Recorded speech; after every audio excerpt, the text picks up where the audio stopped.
আসসালামু আলাইকুম।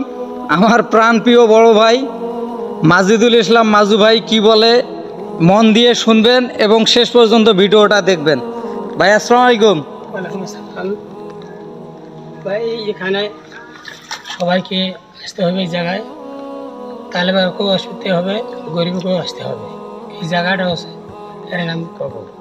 কারণ কবরে আজাব ভয়াবহ খুব, কিন্তু ভাই যারা নামাজ পড়বেন তার জন্য আল্লাহ পাক হয়তো শান্তি জায়গা করতে পারে কবর।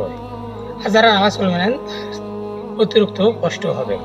কিন্তু দয়া করে সবাই নামাজ পড়েন। নামাজ ছাড়া পৃথিবীতে কেউ নেই, কিছুই নেই। যাই হোক, বড় ভাই আমার যেটা বলছে অনেক বড় কথা, আর উনি একজন কবর খোঁড়ার জন্য অনেক পারদর্শী ব্যক্তি। যাই হোক, আমার এই ভাইটার জন্য সবাই দোয়া করবেন এবং হায়াত দারাজ করার জন্য আল্লাহ তাআলার কাছে দোয়া করবেন।